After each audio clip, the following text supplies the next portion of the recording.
Hey guys, Ernie here. Welcome to the Paleo Hiker MD channel. Over the years, I've checked out several products from the company Fire Maple. I've gotten to the point where they kind of reach out every once in a while. They say, hey, do you want to check out some of our products? And one of the things I like the most about this company, at least twice in the past, they've just sent me products in the mail. I didn't ask for them. They didn't ask for anything. They just said, hey, we know you like gear. We know you like reviewing gear. Maybe some of this stuff you'd like to share with your subscribers. Recently they did the same thing, and we're going to check out a pretty awesome stove today. It's called the Saturn stove from Fire Maple. Stay tuned. I think you guys are going to like this. It's a beast. Thanks for watching.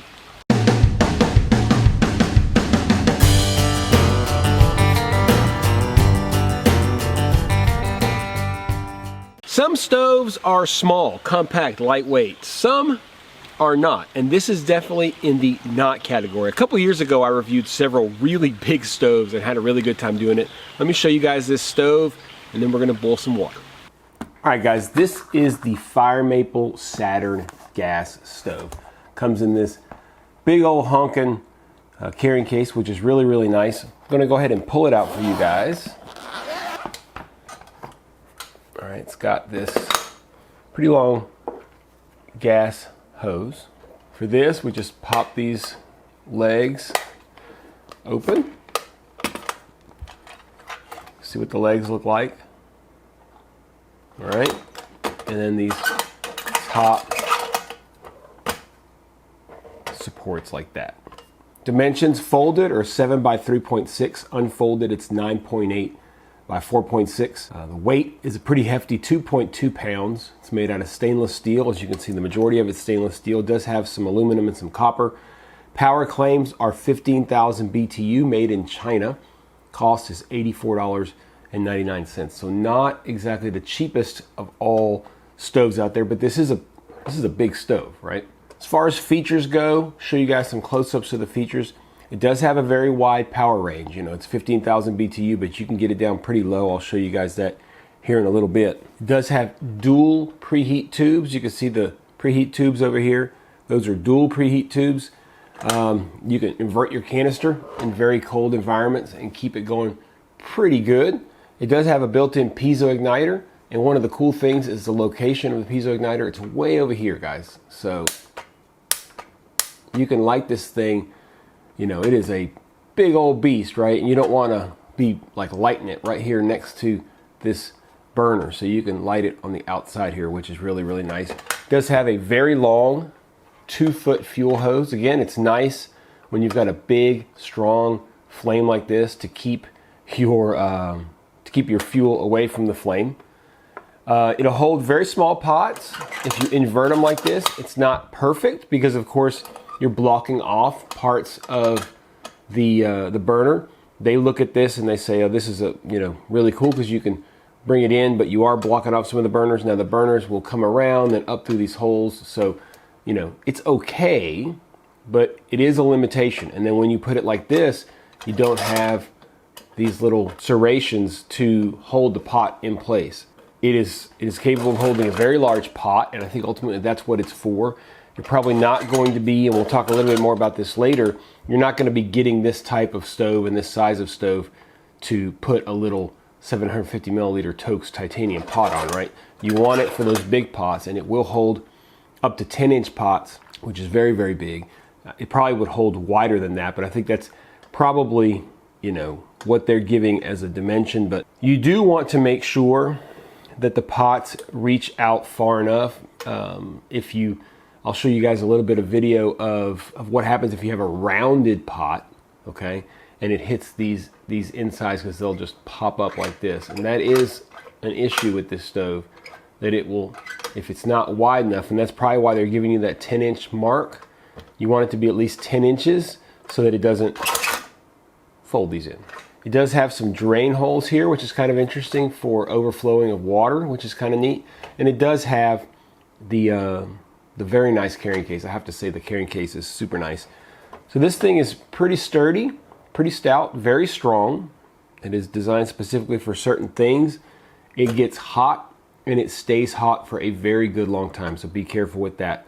So let's go ahead and light this thing up. I'll show you guys what the flame pattern looks like, a little bit of the control of the flame, and then we will boil some water. What do you think?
All right, everybody knows what time it is. It is time for pros and cons. We're going to start with the pros. The construction quality is excellent. It's powerful. It has those dual preheat tubes, which makes things very nice. I don't know if you need two of them, but two's better than one, right? It's got an awesome piezo igniter in a really nice location away from the stove, and it really is a nice carrying case. Y'all know I love carrying cases. And by the way, the fuel hose is also pretty long, which is nice for a powerful stove like this. As far as cons go, you saw a little bit about that earlier. It doesn't fit small pots very well. You can fold those pot stands in, but I think it takes away a little bit from the stove. It's really not designed for that. You can see also that round bottom pots, even fairly large diameter round bottom pots, it doesn't do the best with them. You want a flat pot, flat bottom pot, and you want a pretty big pot to be able to use with this particular stove. When you use a small pot, the flames basically go all the way around it. You can see that in this case. It wasn't efficient with a smaller pot because the flames are basically missing the pot. That doesn't work out very well. It's also pretty hungry on the fuel, which you expect. Again, this is a big stove, a big burner, and you expect it to kind of chew through the fuel, and that's exactly what we saw. It also gets really hot, and it's also very slow to cool. You expect that with this kind of a stove, but this particular one takes a long time to cool down. There's a lot of stainless steel. It gets really hot when you run it for a while. It just takes a good long while. So what do you guys think about this stove? I think it's pretty awesome. I really enjoyed testing it. It's not perfect. No stoves are perfect. We're not talking about a backpacking stove here or a hiking stove. You're not going to carry this thing out into the woods, but for an emergency situation, for car camping, for off-grid situations at home, works very, very well.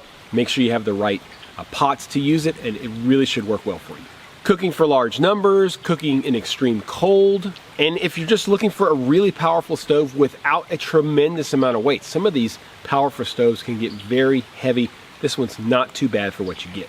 On top of all that, it's a unique stove. I haven't found any other stoves like this out there. A lot of times you see these stoves and they're just copycats. There's a million of them. I haven't seen anyone other than Fire Maple. I will say this, Fire Maple makes a lot of products, but a lot of them seem to be their own products. They're not copycats. You can't, it doesn't seem like they're getting them from the same factory in China, popping a Fire Maple logo on it and selling it to you guys. It seems like it's pretty unique, most of their products. Not all of them, I'm sure, but a lot of them, like this one, seem to be.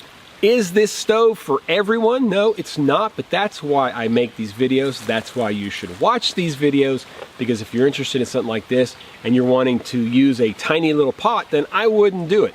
But if you're looking to cook for more people, larger volume pots, heavy pots, this is the stove for you. Not sure if you guys are aware, but I have an entire playlist on stoves. I am over 200 videos on that playlist now, 200 stove videos, which is pretty cool. Do me a big favor, guys, if you like the video, hit the thumbs up.